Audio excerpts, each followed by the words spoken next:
Hello students, here we will see the next topic of 9th chapter, Control and Coordination, is diencephalon. Diencephalon is the part of forebrain. In last lecture we have seen the first two parts of forebrain, olfactory lobe and cerebrum. Here we will see the third part of forebrain is diencephalon. Where it is situated? Diencephalon is situated just below the corpus callosum and above the midbrain. हा जो डायन्सेफेलॉन आहे हा corpus कोलॅझमच्या खाली, corpus कोलॅझम जो nerve band दोन cerebral हेमिस्फेअरला connect करतो, या corpus कोलॅझमच्या खाली आणि मिड ब्रेनच्या वर कशाची पोझिशन आहे या डायन्सेफेलॉनची. डायन्सेफेलॉनचा हा जो वरचा भाग आहे, रूफ जे आहे डायन्सेफेलॉनचा, याला म्हटलं जातं इपिथॅलॅमस. या डायन्सेफेलॉनचा जो फ्लोर आहे, खालचा भाग आहे, याला म्हटलं जातं हायपोथॅलॅमस. आणि ह्या ज्या साईडच्या दोन लॅटरल वॉल्स आहेत, थिक वॉल्स, यांना म्हटलं जातं thalamus. These are the three parts of diencephalon, and centrally it have a small cavity called as third ventricle. Last lecture we have studied ventricles of brain. Diencephalon consists of third ventricle. First part of diencephalon is epithalamus. It is thin non-nervous roof of diencephalon.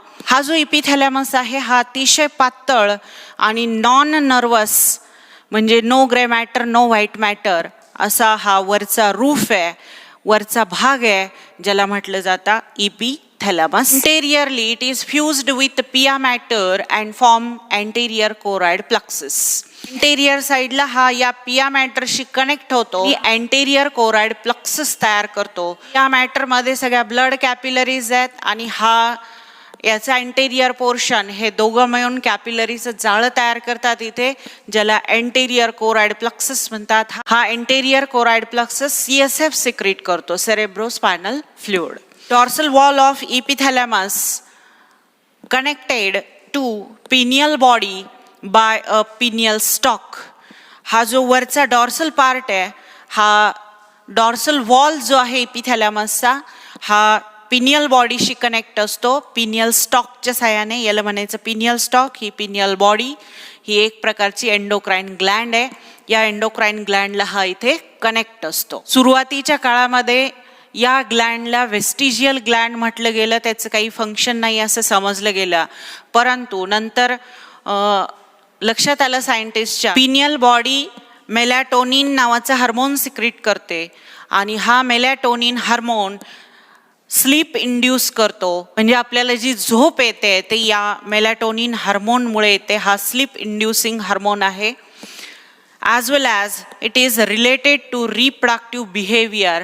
आपलं जे sex behaviour आहे, reproductive behaviour आहे, ते सुद्धा कोण control करतं? हा melatonin hormone. Second part of diencephalon is thalamus. These two lateral thick walls are called as thalami or thalamus. Two lateral thick wall of diencephalon called as thalami or thalamus. It mainly consists of gray matter.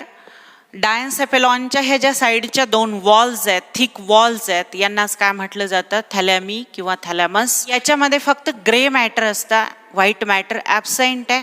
फक्त cytons असतात या थॅलॅमीमध्ये. Two thalamus are connected to each other with the help of habenular commissure. All parts of brain, cerebrum, midbrain, hindbrain, all are connected to each other by a RAS, means reticular activating system, through thalamus. या थॅलॅमसच्या साहाय्याने ब्रेनचे सगळे parts एकमेकांशी connect केलेले असतात. त्या सिस्टीमला RAS म्हणजेच reticular ॲक्टिवेटिंग system असं म्हटलं जातं. सगळे पार्ट एकमेकांशी कनेक्ट केलेले असतात. It is also called as relay centre because it transmit all impulses except olfactory impulse to the cerebrum. हे जे दोन थॅलॅमी आहेत हे रिले सेंटरचं काम करतात. बॉडीकडून आलेल्या सगळ्या इम्पल्सला सेरेब्रमकडे ट्रान्समिट करतात एक्सेप्ट ऑल्फॅक्टरी इम्पल्स. कारण ऑलरेडी ऑल्फॅक्टरी लोब्स कशावर आहेत? सेरेब्रमवर, म्हणून त्यांना याच्या थ्रू पास व्हायची गरज नाही. बाकी सगळ्या इम्पल्सला कशाच्या मधून पास व्हावं लागतं? या थॅलॅमसच्या मधूनच पास झाल्या तरच त्याला सेरेब्रम ॲनलाइज करतो. ज्या इम्पल्स थॅलॅमसच्या थ्रू जातील त्यालाच सेरेब्रम ॲनलाइज करतो. All impulses which is coming from all parts of the body are transmitted to the cerebrum through the thalamus. या थॅलॅमसच्या थ्रूच सगळ्यांना सेरेब्रमकडे जावं लागतं. फक्त एक्सेप्शनल केस आहे कोणती?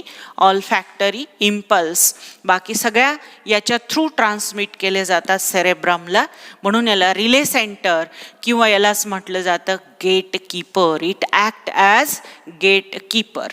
Third part of diencephalon is hypothalamus. Hypothalamus is floor of diencephalon. म्हणजे डायन्सेफेलॉनचा जो खालचा हा फ्लोअर आहे यालाच काय म्हटलं जातं? Hypothalamus. Hypothalamus is richly supplied with blood vessel. जास्तीत जास्त ब्लड वेसलचा इथे सप्लाय असतो. आणि हा हायपोथॅलॅमस हायपोथॅलॅमो हायपोफिजियल पोर्टल सिस्टीमशी कनेक्ट असतो. इथून हायपोथॅलॅमसला इथे पिट्युटरी ग्लँड कनेक्ट असते. हा हायपोथॅलॅमस, याला ही पिट्युटरी ग्लँड कनेक्ट आहे. हे पोर्टल सिस्टीमचं जाळं असतं सगळा. आणि ही जी पोर्टल सिस्टीम आहे ही फीडबॅक मेकॅनिझमसाठी हेल्प करते. It maintains homeostasis, internal equilibrium of the body and involuntary behaviour control. Hypothalamus हा हेमोस्टॅसिस म्हणजे बॅलन्स करतो. इलेक्ट्रोलाइट आणि वॉटरचं बॉडीमध्ये बॅलन्स ठेवतो. इंटरनल एन्व्हायरमेंट जे आहे त्याला इक्विलिब्रियम बॅलन्स्ड ठेवतो. आणि इन्व्हॉलंटरी बिहेवियर कंट्रोल म्हणजे रेस्पायरेटरी बिहेवियर, हार्टचं बिहेवियर, इंटरनल जे बिहेवियर आहेत बॉडीचे, इंटरनल ऑर्गनचे बिहेवियर, ते सुद्धा कोण कंट्रोल करतं? हा hypothalamus.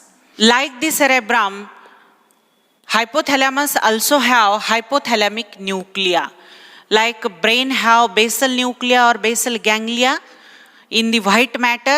Like this, the white matter of hypothalamus consists of neurosecretory cells called as hypothalamic nuclei, and it is responsible for secretion of hormones, oxytocin and vasopressin और ADH. जसं आपण बघितलं सेरेब्रममध्ये न्यूक्लिया असतात तसे इथे हायपोथॅलॅमसमध्ये सुद्धा न्यूक्लिया असतात. न्यूक्लिया म्हणजे याच्या व्हाईट मॅटरमध्ये काही ग्रे मॅटरचं पार्ट म्हणजे सायटॉन असतात इथे व्हाईट मॅटरमध्ये. आणि या सायटॉनपासून न्यूक्लिया तयार होतो ज्याला म्हणतात हायपोथॅलॅमिक न्यूक्लिया. आणि हा न्यूक्लिया न्यूरो हार्मोन सिक्रीट करतात, ज्या हार्मोन्सचं नाव आहे ADH म्हणजेच व्हॅसोप्रेसिन आणि ऑक्सिटोसिन. असे 2 हार्मोन न्यूरो सिक्रेटरी सेल्समधून सिक्रीट होतात आणि ते एक्झॉनच्या थ्रू या पोस्टेरियर लोबमध्ये स्टोअर करून ठेवले जातात आणि जेव्हा पाहिजे तेव्हा ते रिलीज केले जातात. Hypothalamus is the link between nervous system and endocrine system. Hypothalamus is the part of nervous system and this is the part of endocrine system. So hypothalamus connected to this pituitary gland. So it is the link between. Hypothalamus is the link between endocrine and nervous system. It has higher center for endocrine system. Means number of neurohormone which is secreted by hypothalamus which stimulate the pituitary gland. So it is the higher center for endocrine. हा hypothalamus higher centre आहे कशासाठी? For endocrine. म्हणजे इथून number of hormones secrete होतात जे या pituitary ग्लँडला stimulate करतात, म्हणून हायपोथॅलॅमसला हायर सेंटर ऑफ एंडोक्राइन म्हटलं जातं. This floor of hypothalamus continue as a projection or stalk. It is called as infundibulum or hypophyseal stalk by which it is connected to pituitary gland. By this hypophyseal stalk it is connected to pituitary gland. हा हायपोथॅलॅमसचा जो floor आहे खालचा भाग आहे, इथून एक projection बाहेर पडतात जे पिट्युटरी ग्लँडला जाऊन कनेक्ट होता.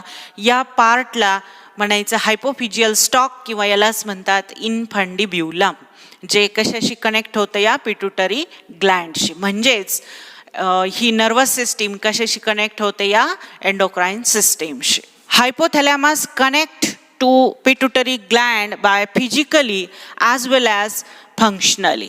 म्हणजे इथून फक्त ह्या स्टॉकच्या सहाय्याने ते पिट्युटरीला कनेक्ट नाहीये, तर इथून या हायपोथॅलॅमिक न्यूक्लियामधून 2 हार्मोन सिक्रेट होतात जे इथे स्टोअर केले जातात.